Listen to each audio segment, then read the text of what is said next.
قرآن مجید میں اللہ تعالیٰ نے اپنی عبادت کے ساتھ ہی والدین کے ساتھ نیکی کرنے کا حکم ارشاد فرمایا ہے۔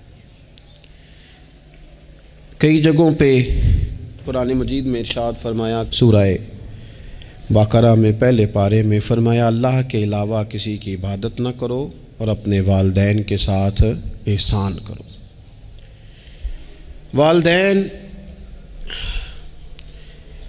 انسان کے لیے کتنا بڑا درجہ رکھتے ہیں، کیا ان کے ساتھ تعلق رکھنا، ان کی خدمت کرنا، ان کے ساتھ اچھے طریقے سے پیش آنا یہ ایک معاشرتی ضرورت ہے؟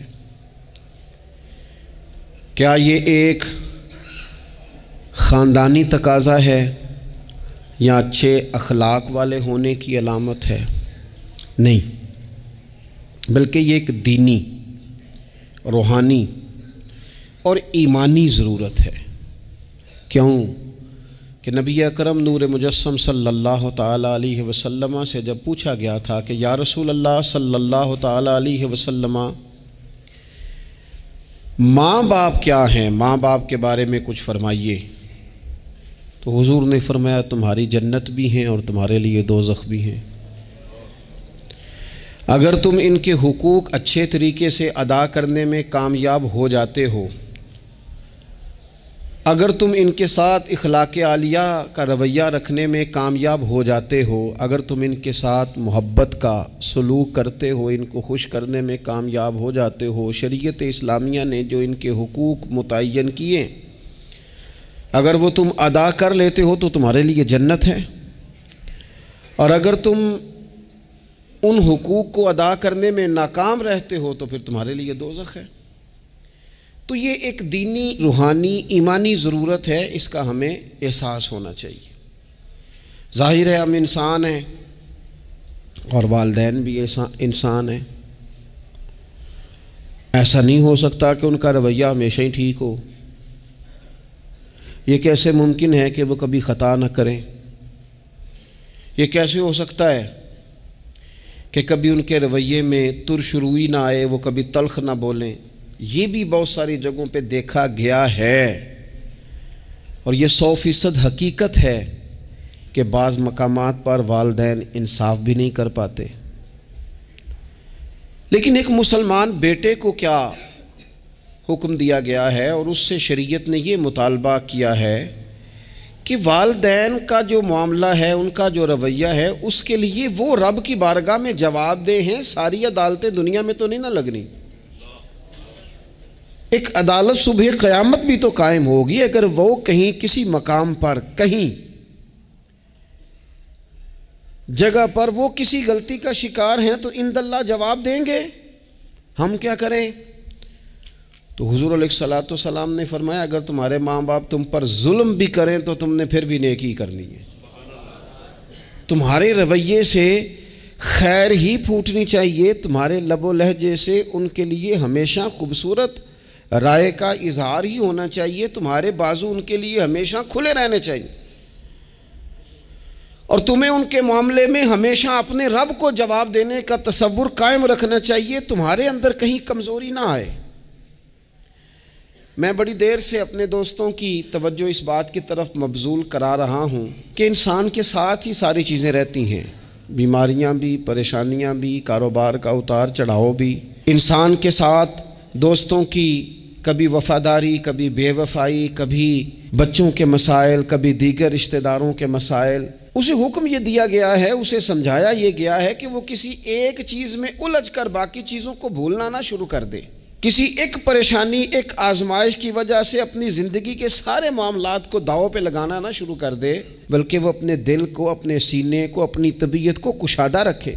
یہی معاملہ ماں باپ کے تعلق سے ہوتا ہے۔ ہم نہ ذرا دیگر کاموں میں بعض اوقات اس طرح کا الجھتے ہیں کہ اپنی اس اہم ذمہ داری سے ہم نظریں ہٹا لیتے ہیں۔ میرے نبی اکرم صلی اللہ تعالیٰ علیہ وسلم سے ایک شخص نے یہ عرض کیا تھا کہ یا رسول اللہ صلی اللہ تعالیٰ علیہ وسلم، میں نے نہ تیز دھوپ میں جلتی اور تپتی ہوئی زمین پر کئی میل کا سفر اپنی ماں کو اٹھا کے اس طرح کیا ہے کہ میرے پیروں میں جوتے نہیں تھے۔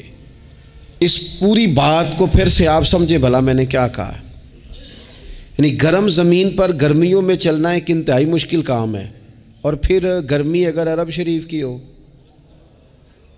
اور صحرائی علاقہ ہو، اور پھر آپ نے ایک شخص کو بھی کندھوں پر اٹھایا ہوا ہو۔ یا رسول اللہ صلی اللہ تعالیٰ علیہ وسلم، گرم موسم میں گرم ریت پر ننگے پاؤں ماں کو اٹھا کر میں نے میلوں کا سفر کیا ہے۔ خدا را میری بات کو تقریر نہ سمجھنا، یہ ایک غلام نے اپنے نبی سے سوال کیا ہے۔ اس سوال کی لذت کو محسوس کریں اور پھر جواب کا حسن ملاحظہ کریں۔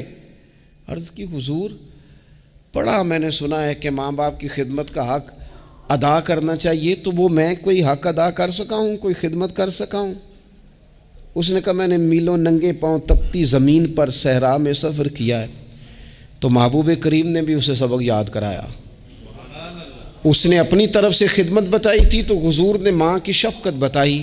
فرمایا جب تو پیدا ہوا تھا تو تیری ماں کو درد کے جھٹکے آئے تھے، وہ جو جھٹکے آئے تھے نا، ان جھٹکوں میں سے اب یہ ایک جھٹکے کا بھی تو حق ادا نہیں کر سکا۔ وہ جو درد کے جھٹکے تھے، وہ جو تکلیف تھی، کتنی مائیں دوران زچ کی دنیا سے چلی جاتی ہیں۔ وہ بیٹا پیدا کر گئی، خود رخصت ہو گئی، وہ جان پر کھیل گئی، لیکن ایک زندگی دنیا میں چھوڑ گئی۔ لیکن کیا کبھی ایسا ہوا ہے کہ کسی ماں نے کہیں کھڑے ہو کے کہا ہو کہ اوہو میں نے بڑا کام کیا ہے، میں نے بڑی خدمت کی ہے، میں نے یہ کیا ہے، میں نے یہ اعزاز دیا ہے، لیکن بچے تھوڑا سا کر کے نا، آپ نے ناراض نہیں ہونا، میں نے اپنے کانوں سے یہ باتیں سنی ہیں کہ جی الحمدللہ میں نے ابا جی کو حج کرایا ہے، شکر ہے اللہ کا جی، ابا جی میرے پاس ہی تھے جی، باقی بھائیوں کے پاس نہیں تھے۔ تو ابا جی کس کے تھے؟ پڑوسی نے حج کرانا تھا، آپ کے پاس تھے نا، تو آپ کے والد ہی تھے نا۔ آپ نے یہ 20 مرتبہ بتایا ہے کہ والد کی میں خدمت کرتا ہوں، میرے پاس رہتا، یہ بھی بتاؤ کہ ابا نے مجھے حصہ کتنا دیا ہے۔ ساتھ یہ بھی بیان کرو کہ صرف ابا ہی میرے پاس نہیں رہتا، میں نے بھی ساری زندگی باپ کے پاس ہی گزاری ہے۔ اس نے بھی کبھی کہا تھا چاروں میرے پاس ہوتے ہیں، پانچوں میں نے رکھے ہوئے ہیں۔ کیا مذاق ہے، کتنی چھوٹی سوچ ہے۔ اپنے والدین کے ساتھ بڑا رویہ عمدہ کیا جائے، کبھی نہ الجھنا۔ خبردار، ایک مقام پر ماں باپ کی نافرمانی کی جا سکتی ہے، وہ کب؟ جب وہ آپ کو دین کے مخالف چلنے کا کہیں، جب رب رسول کی مخالفت کا معاذ اللہ کہیں، اور مسلمان والدین یہ کبھی کہہ سکتے نہیں۔ باقی ہر کام میں ان کی فرما برداری ہے، ان کی خدمت ہے، ہر جائز کام میں ان کی بات کو تسلیم کرنا ہے۔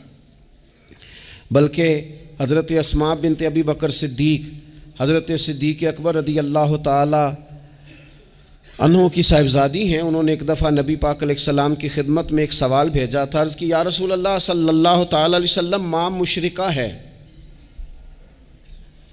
اللہ رسول کو نہیں مانتی، معاذ اللہ، ماں مشرکہ ہے، تو حضور وہ مجھ سے ملنا چاہتی ہے، کیا میں اس سے حسن سلوک کر سکتی ہوں؟ تو نبی کریم نے فرمایا تیری تو ماں ہے نا، چل تو اچھا سلوک ہی کر، تو اپنا رویہ اس کے ساتھ ٹھیک رکھ، کیونکہ تیری والدہ ہے۔ میں آج حقوق والدین پر تقریر نہیں کرنے جا رہا، بس ایسے ہی مجھے خیال آیا۔ میں ایک دوست نے ایک سوال پوچھا ہے، مجھے اچھا لگا ان کا بات پوچھنا۔ انہوں نے یہ پوچھا ہے کہ اگر کسی شخص کے والدین دنیا سے چلے جائیں اور جانے کے بعد اسے احساس ہو کہ مجھ سے بڑی غلطیاں ہو گئیں، اسے احساس ہو کہ بڑی کوتاہیاں ہو گئیں، بڑی جگہوں پہ میں بھول گیا۔ بہت سارے لوگوں کو پچھتاوا ہوتا ہے کہ یار بڑی چیزیں تھیں جو ہم کر سکتے تھے پر ہم سے نہیں ہو سکیں۔ انہوں نے پوچھا جی کوئی اب بھی کوئی اس کا حل ہے؟ تو میں نے کہا ہے نا، ہم رسول رحمت کے ماننے والے ہیں صلی اللہ تعالی علیہ وسلم۔ نبی پاک صلی اللہ تعالی علیہ وسلم نے ارشاد فرمایا، الترغیب در ترغیب میں حدیث موجود ہے، حضرت انس بن مالک رضی اللہ تعالیٰ عنہ حدیث کے راوی ہیں۔ اللہ کے پیارے حبیب علیہ الصلاۃ والسلام نے فرمایا، جس بندے کے والدین یا دونوں میں سے کوئی ایک انتقال کر جائے اور وہ معاذ اللہ ان کا نافرمان ہو، تو فرمایا پھر ان کے لیے دعا کرتا رہے، استغفار کرتا رہے، کرتا رہے، کرتا رہے، کرتا رہے، امید ہے اللہ اسے نیکوکاروں میں لکھ دے گا، وہ فرما برداروں میں آ جائے گا۔ شرط یہ ہے کہ وہ ان کے لیے استغفار کرے، دعائے مغفرت کرے، اب ان کے لیے وہ اب ہی شروع کر دے ان کو یاد کرنا، اب ہی اس مقام پر آ جائے، ابھی کچھ سوچ لے، تو اللہ تعالیٰ کی بارگاہ سے کرم کی امید ہے کہ اللہ اس نے جو زندگی میں اس سے غلطیاں ہو گئی، رب اس کی ان غلطیوں کو معاف کر دے گا۔ روز استغفار کرے۔ ایک دوست نے مجھ سے ایک دفعہ پوچھا تھا کہ حضرت صاحب والدین چلے گئے ہیں، ان کے لیے کیا کروں؟ تو بڑی بڑی چیزیں بھی کی جا سکتی ہیں، لیکن میں نے اپنے اس محبت والے دوست کو یہ محبت والا مشورہ دیا تھا کہ میں چونکہ آپ کو جانتا ہوں آپ نماز میں کوتاہی کرتے ہیں، آپ نہ نماز پڑھنی شروع کر دیں۔ وہ کہنے لگے جی وہ تو میں پڑھوں گا، والدین کے لیے کیا کروں؟ میں نے کہا نماز پڑھیں، ہر نماز کی آخری رکعت میں کہو گے نا ربنا اغفر لی ولوالدیّ، کہو گے نا ہر نماز میں، تو کتنا بڑا اجر ملے گا آپ کے والدین کو۔ اور پھر وہ سارا اسلوب کہ پہلے آپ نے قیام کیا، پھر آپ نے رکوع کیا، پھر آپ نے سجدہ کیا، پھر آپ اتحیات میں بیٹھے، پہلے آپ نے اللہ کی بارگاہ کے اندر اس کی عبادت کرنے کا دھم بھرا، پھر اس کی وحدانیت کی شہادت دی، پھر اس کے محبوب پر درود پڑھا، اتنے سارے کام کر کے اب آپ نے آخر میں کہا ربنا اغفر لی ولوالدیّ، یا اللہ مجھے بخش دے اور میرے والدین کو بخش دے۔ تو بتائیے اللہ کتنا کرم فرمائے گا۔ تو اپنے والدین کے لیے ان کے جانے کے بعد بہت ساری چیزیں ہیں، کفن دفن کا بندوبست کیا جائے، جنازے کا اہتمام کیا جائے، لیکن کچھ چیزوں کو نبی پاک علیہ الصلاۃ والسلام نے ذرا توجہ سے ہمیں سمجھایا ہے اور ہماری بار بار توجہ دلائی ہے۔ ایک شخص نے عرض کیا تھا یا رسول اللہ صلی اللہ تعالیٰ علیہ وآلہ وسلم کہ میرے والدین دنیا سے چلے گئے ہیں تو کیا اب بھی میں ان کے ساتھ کوئی بھلائی کر سکتا ہوں؟ اچھا پہلے میں آپ سے ایک بات عرض کروں، ہمیں موقع ملتا ہے ختمات شریف پہ جانے کا، ایصال ثواب کی مجالس میں حاضری کا، اور پھر اللہ تعالیٰ یہ بھی موقع دیتا ہے کہ بعض اوقات مسلمانوں کے لیے دعا کرتے ہیں، اور ہمارے ذمے لگا دیا جاتا ہے کہ جناب اتنا ایصال ثواب کرنے کے لیے اہتمام کیا گیا ہے تو یہ آپ کر دیں۔ تو ہم پتہ کیا کرتے ہیں، ہم کہتے ہیں کہ جناب جانے والے کا نام بتاؤ، نام بتاتے ہیں تو ہم فلاں بن فلاں کہہ کے جو نام بتایا جاتا ہے ان کے لیے دعا کر دیتے ہیں، لیکن جب والدین کے لیے دعا کرتے ہیں پھر نام تو نہیں نہ لیتے، پھر کیا کہتے ہیں یا اللہ میرے والد کو بخش دے، میری والدہ کی مغفرت۔ اس کا مطلب ہے وہ دنیا سے چلے گئے، آج بھی ماں باپ ہیں، وہ رخصت ہوئے، انہوں نے پردہ کیا، ان کی روح کا رشتہ ٹوٹا ہے، پر تیرا رشتہ ان کے ساتھ آج بھی قائم ہے، تیرا تعلق ان سے ٹوٹ سکتا، وہ تیرا تعلق، میں نے ایک دفعہ پہلے بھی کہا تھا، میرا بیٹا شاید قد میں مجھ سے تھوڑا اونچا ہو گیا ہو، اور اللہ تعالیٰ نے مجھے بڑے محبت والے سنگی دیے، میں نے اپنی حیثیت اہمیت سے بڑھ کر دنیا میں محبت پائی، لیکن میں نے اپنی زندگی میں سب سے زیادہ اپنے والد کی کمی محسوس کی، نے بڑی محسوس کی۔ ابھی بھی کبھی کبھی سوچتا ہوں کہ کچھ باتیں صرف ان سے ہو سکتی ہیں، کسی اور سے نہیں ہو سکتی۔ کبھی کبھی محسوس ہوتا ہے کہ ان کے دامن کے اندر ٹھنڈ کے موقع پر نگ ملتا تھا اور گرمی کے موقع پر ٹھنڈی ہوا آتی تھی۔ یہ خاص انہی لوگوں کا وطیرہ ہے، یہ انہی کا خاصہ ہے، پتہ نہیں اللہ نے کس طرح ان لوگوں کو بنایا ہے اور کس طرح کا یہ رشتہ بنایا۔ تو نبی اکرم صلی اللہ تعالیٰ علیہ وسلم کی خدمت عالی مرتبت میں عرض کیا، صحابی نے سنن ابو داؤد شریف میں حدیث ہے، عرض کی یا رسول اللہ صلی اللہ تعالیٰ علیہ وسلم میرے والدین چلے گئے تو کیا میں ان کے جانے کے بعد بھی ان کے لیے کچھ کر سکتا ہوں؟ تو نبی پاک نے 5 باتیں ارشاد فرمائیں۔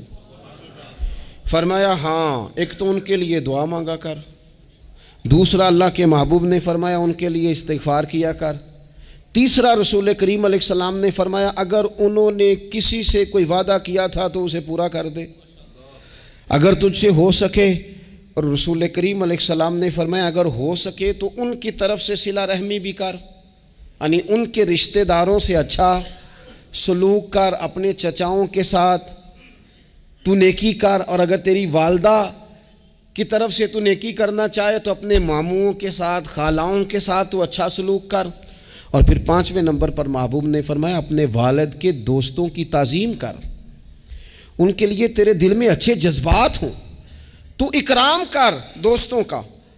اور والد کے دوستوں کے اکرام کا تو اتنا بڑا درجہ ہے کہ حضرت ابو بردہ رضی اللہ تعالیٰ عنہ تشریف لائے مدینہ طیبہ میں۔ حضرت ابو بردہ مدینہ طیبہ میں تشریف لائے تو حضرت عبداللہ ابن عمر رضی اللہ تعالیٰ عنہ ان سے ملنے پہنچ گئے فٹافٹی۔ مصروف آدمی تھے حضرت عبداللہ ابن عمر، بہت بڑے مفتی تھے، لوگ ہر وقت مسائل پوچھتے تھے، حج کے سب سے زیادہ مسائل انہی کو آتے تھے، اور صحابہ میں ایک بہت بڑا مقام رکھتے تھے۔ حضرت عبداللہ ابن عمر فوراً حضرت ابو بردہ رضی اللہ تعالیٰ عنہ سے ملاقات کے لیے پہنچے، اور پہنچتے ہی فرمانے لگے آپ کو پتہ ہے میں آپ سے کیوں ملنے آیا ہوں؟ حضرت ابو بردہ کہنے لگے میں تو خود بڑا حیران ہوں کہ آپ ایک مصروف آدمی اور آپ ٹائم نکال کر کے میرے پاس تشریف لائے۔ فرمانے لگے اس لیے آیا ہوں کہ میرے والد آپ کے والد کے دوست تھے، حضرت فاروق اعظم کے دوست تھے آپ کے والد، اور یہ صحیح ابن حبان میں یہ لفظ موجود ہیں۔ حضرت سیدنا عبداللہ ابن عمر رضی اللہ تعالیٰ عنہ فرمانے لگے نبی پاک علیہ السلام نے فرمایا ہے کہ جو اپنے والد کی قبر میں ان سے اچھا سلوک کرنا چاہے وہ والد کے دوستوں کے ساتھ اچھا سلوک کرے، وہ اس رویے کو، اس محبت کو قائم کرے، اس چیز پر خاص اہتمام کرے، خاص ذوق دے۔ ہمارے ہاں نا جی ہم جلدی سے مصروف ہو جاتے ہیں اور اپنے دوستوں کو زیادہ ٹائم دیتے ہیں، اپنا آنا جانا، اپنا اٹھنا بیٹھنا، اپنے شب و روز ان میں ہم زیادہ وقت گزارتے ہیں۔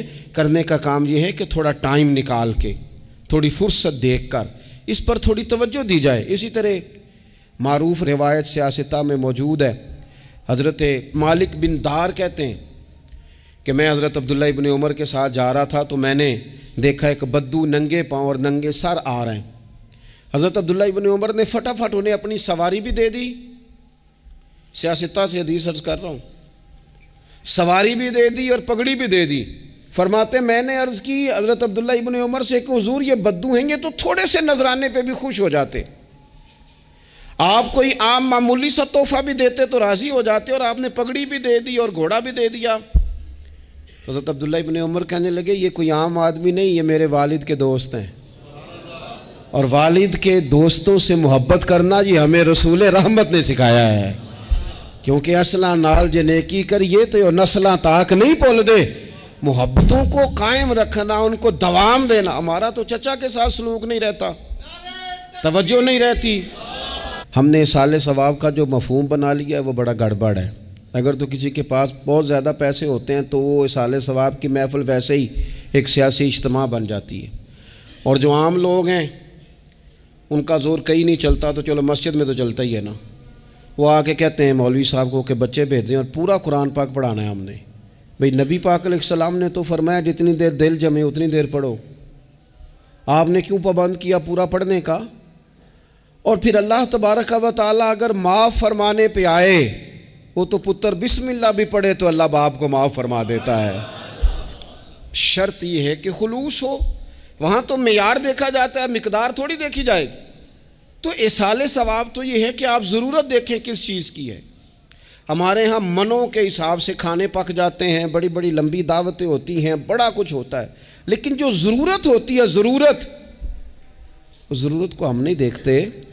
اگر آپ کوئی اور کام ضرورت کا کرا دیں نا، کروڑوں روپیہ آپ نے لگا دیا ختمات پہ اور فلاں پہ، اور جس قبرستان میں آپ نے والد کو دفن کیا اس میں تو غریبوں کے لیے مزید جگہ ہی نہیں دفن کرنے کی، تو یہ اچھا اصالِ ثواب نہیں تھا کہ قبرستان کی جگہ بڑھائی جاتی، یہ اچھا اصالِ ثواب نہیں تھا کہ مسجد کا ماحول دیکھا جاتا، علاقے کے غرباء پر نظر کی جاتی، وہ لوگ جو بیچارے قرض کے نیچے آ کے پوری طرح دب گئے ہیں، نفسیاتی مریض ہو گئے، ان غریبوں کو دیکھا جاتا، یہ اصالِ ثواب نہیں تھا۔ آپ دیکھیے حضرت سعد رضی اللہ تعالیٰ عنہ نے حضور کی بارگاہ میں عرض کی یا رسول اللہ صلی اللہ تعالیٰ علیہ وآلہ وسلم، میری ماں ایک غلام آزاد کرنا چاہتی تھی، اگر میں ان کی طرف سے وہ غلام آزاد کر دوں، موطا امام مالک میں روایت موجود ہے، اب غلام آزاد جب آپ کر دیتے تھے نا، آج کل تو غلام بکتے نہیں لیکن ایک قسم غلامی کی آج بھی ہے، بتا دوں آپ کو، وہ جو بندہ ایڈوانس نہیں لے لیتا بیچارہ 4 لاکھ روپیہ، پھر اس کو تنخواہ بھی پوری نہیں ملتی، پھر اس کی جان بھی نہیں چھوٹتی، وہ کہیں اور جا بھی نہیں سکتا۔ بھئی آپ ایڈوانس دیں گے کسی کو، اس کو خرید تو نہیں نہ لیں گے، اس کی مجبوری تو نہیں نہ خریدیں گے، اللہ کو ناراض تو نہیں نہ کر لیں گے۔ آپ ایڈوانس دیں لیکن پھر اسے تنخواہ بھی تو اتنی دیں جتنی معاشرے میں روٹین سے ہوتی ہے۔ یا رسول اللہ اگر میں غلام آزاد کر دوں اپنی ماں کی طرف سے، چل تو بھی کسی کو ایڈوانس معاف کر دے ماں باپ کی طرف سے، چل تو بھی کسی کو چھوڑ دے قرضہ ماں باپ کی طرف سے، چھوڑ دے، کچھ نہیں ہوتا۔ رسول کریم علیہ السلام کی بارگاہ میں عرض کی حضرت سعد نے، یا رسول اللہ صلی اللہ تعالی علیہ وسلم اگر میں اماں کی طرف سے غلام آزاد کروں تو ماں کو ثواب ملے گا؟ حضور نے فرمایا کرنا، ملے گا نا تیری ماں کو ثواب، کرنا، تم یہ سال ثواب، یہ والا سال ثواب کرنا۔ حضرت سعد رضی اللہ تعالیٰ عنہ نے ایک مقام پر یہ بھی عرض کیا تھا، ابو داؤد شریف میں موجود ہے کہ یا رسول اللہ صلی اللہ تعالیٰ علیہ وسلم میری ماں کا انتقال ہو گیا، ان کی طرف سے کچھ کرنا چاہتا ہوں، کیا کروں؟ میں آپ سے عرض کرتا ہوں نا، تنقید کرنا تو آسان کام ہے، تو بنائے نا کسی مدرسے میں کمرہ جہاں طالب علم پڑھیں، والدین کی طرف سے بنائیں، جا کے دیکھو نا۔ یہ بات کرنا تو آسان ہے کہ ہسپتالوں میں ایک بیڈ پہ 4 لوگ پڑے ہیں، تو آپ اپنے والد صاحب کی طرف سے ہسپتال میں 2 کمرے بنوا دینا، آپ کو 20 بیڈ پہنچا دینا۔ آپ جا کے بات کریں کسی ٹرسٹ والے سے اور کسی سرکاری ہاسپٹل والے سے کہ لائنوں میں لگے ہوئے ہیں لوگ، ہارٹ کا پیشنٹ جو بیچارہ قریب ہو جاتا ہے موت کے اور اس کا ٹیسٹ ہی نہیں ہو پاتا، مشینیں نہیں چلتی، تو آگے بڑھے نا۔ کیا یہ کام نہیں ہے دور بیٹھ کر تنقید کر دینا اور تھوڑی دیر تبصروں کا مزہ لے کے چپ کر دینا؟ یہ تو کوئی بھی کر لے گا، لیکن عملی اقدام کس نے کرنا ہے؟ حضرت سعد نے عرض کی حضور اماں چلی گئی ہے، ان کے لیے کیا کروں؟ تو شارحین حدیث کہتے ہیں شاید میٹھے پانی کے کنووں کی بعض جگہوں پہ کمی تھی، کریم نے فرمایا پانی کا احصال ثواب کر۔ حضرت سعد نے اماں کی طرف سے پورا کنواں کھدوایا اور حضور نے نام رکھا، فرمایا یہ سعد کی ماں کے نام کا کنواں ہے، تو کر دیں اماں جی کے نام پر کوئی خیر کا کام۔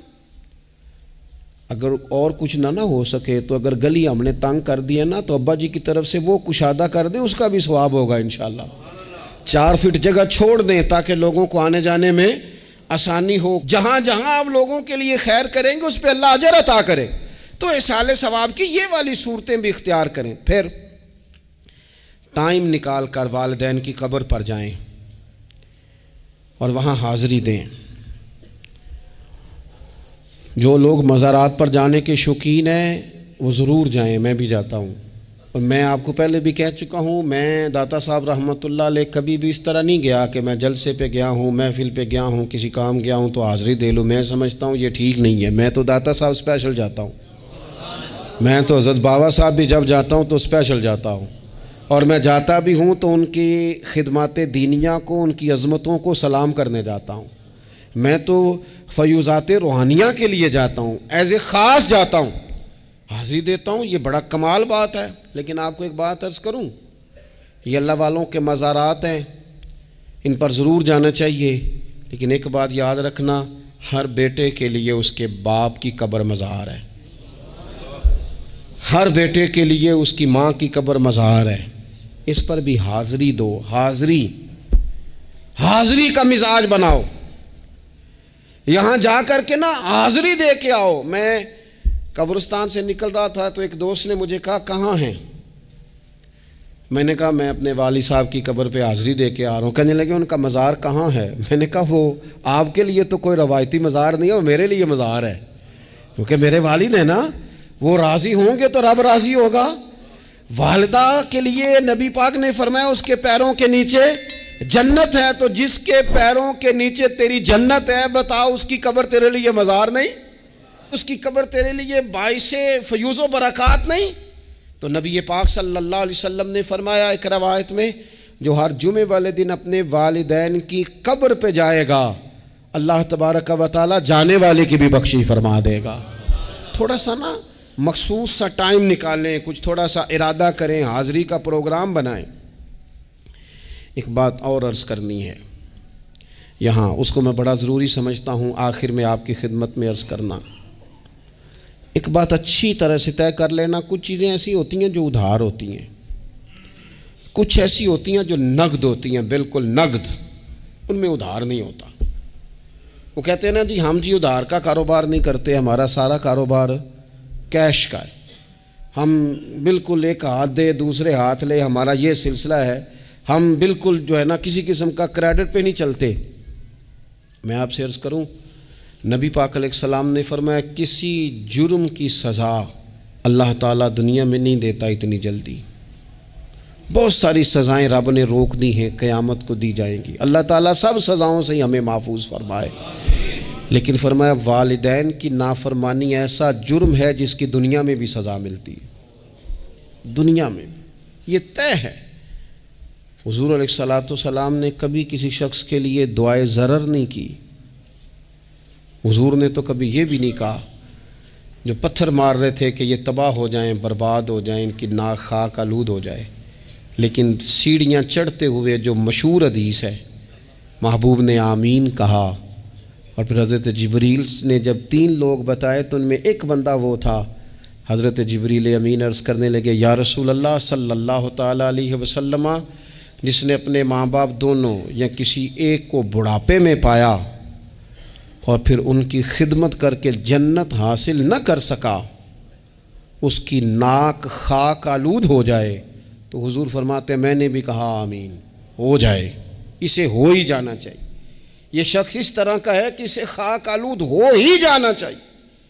کبھی بھی زندگی میں اپنے والدین، کیا ہمیں دعا سکھائی قرآن پاک نے، کہا وَقُرْ رَبِّ ارْحَمْهُمَا كَمَا رَبَّيَانِي صَغِيرًا، آپ کہیے، آپ یہ دعا کیجئے کہ اے میرے پروردگار ان دونوں پر رحم فرما جنہوں نے بچپن میں مجھے پالا، ان دونوں پر رحم فرما۔ اپنے والدین کے لیے اپنے تھوڑے سے دل کو بڑا کریں، کچھ چیزیں اپنی زندگی میں طے کریں، کچھ معاملات اپنی زندگی میں۔ ہمارے ایک استاد تھے گوجرانوالہ میں، نام لیتا ہوں، حضرت مفتی عبداللطیف صاحب رحمۃ اللہ علیہ، یہ حضرت محدث اعظم کے شاگرد ہیں، اور اعلیٰ حضرت کے بڑے صاحبزادے حضرت حجت الاسلام مولانا حامد رضا خان صاحب رحمۃ اللہ علیہ کے یہ شاید واحد مرید تھے ہمارے شہر میں، مفتی عبداللطیف صاحب قادری حامدی۔ گوجرانوالہ میں شاید کوئی شخص ہو جس نے گوجرانوالہ میں پڑھا ہو تو وہ حضرت کا شاگرد یا شاگرد کا شاگرد، یہ ان کی زندگی تھی۔ ان کی والدہ کی بڑی لمبی عمر ہوئی تو ان کے بعض کلاس فیلو نا استاد صاحب کہتے ہیں مجھے مذاق کرتے ہیں، وہ کہتے ہیں رات کو محفل پہ آنا ہے تو استاد جی کہتے ہیں میں امی سے پوچھ کے بتاؤں گا، تو کہتے ہیں آپ کیا بات کرتے ہیں، اتنی آپ کی عمر ہو گئی، بچے آپ کے بڑے ہیں، پوتے آپ کے، پوتیاں نوازے، اور ابھی بھی امی سے۔ فرماتے اماں بوڑھی ہیں، ضعیفہ ہیں، میں نہیں نہ ہوتا تو پریشان ہو جاتی ہیں، دیر سے آتا ہوں تو سو نہیں پاتی، امی سے پوچھ کر بتاؤں گا۔ او دوستو، یہ لوگ شاید آج اسی لیے ان کے مزارات سے خوشبو زیادہ آتی ہے، شاید اسی لیے لوگ ان کا نام ممبروں پہ لیتے ہیں، جمعوں میں تذکرے کرتے ہیں، شاید اسی لیے ان کے لیے دعائیں زیادہ ہوتی ہیں، شاید اسی لیے ان کی اسناد زیادہ چلتی ہیں۔ کیا میرے رسول کریم نے فرمایا، حضور نے فرمایا صحابہ اگر میری والدہ موجود ہوتی نا اور میں تمہیں نماز پڑھانے آتا اور میں سورہ فاتحہ پڑھ لیتا اور میری ماں پردہ سرکا کے کہتی بیٹا ذرا میری بات سننا، تو فرمایا اللہ کی قسم نماز توڑ کے اپنی اماں کی بات سن کے آتا۔ آپ میری بات کو سمجھیں، اس مفہوم کو اپنی زندگی میں پیدا کریں، اور بالخصوص والدین رخصت ہو جائیں تو پھر تو زیادہ حق بنتا ہے کہ ہم تھوڑا اور زیادہ محتاط ہو جائیں۔ عرض یہ کرنا چاہتا تھا کہ جتنا ذکر آپ کے بچے آپ کے منہ سے اپنے والدین کا سنیں گے اتنا ہی وہ کل آپ کا کریں گے، جتنا وہ آپ کے ساتھ آپ کے والدین کی قبروں پہ جائیں گے اتنا ہی کل کو وہ آپ کی قبر پہ جائیں گے، جتنا وہ آپ کو دیکھیں گے اپنے والدین کے لیے سال ثواب کرتا اتنا ہی وہ آپ کے لیے کریں گے۔ یہ جو ہم کہتے ہیں نا بچے بعد میں دے دیں گے، پتر اتنے پیسے دے دینا میرے والوں، کوئی نہیں دینے انہوں نے، اس لیے کہ انہوں نے آپ کو اپنے والدین کی طرف سے کوئی صدقہ کرتے نہیں دیکھا تو وہ آپ کی طرف سے کیوں کریں گے جی؟ یہ تو رواج ہے جو آپ نے ڈالنا ہے تو یہ گھر میں ڈل جانا ہے۔ اللہ تبارک و تعالیٰ کی بارگاہ میں دعا کرتا ہوں اللہ ہمیں سمجھ نصیب کرے۔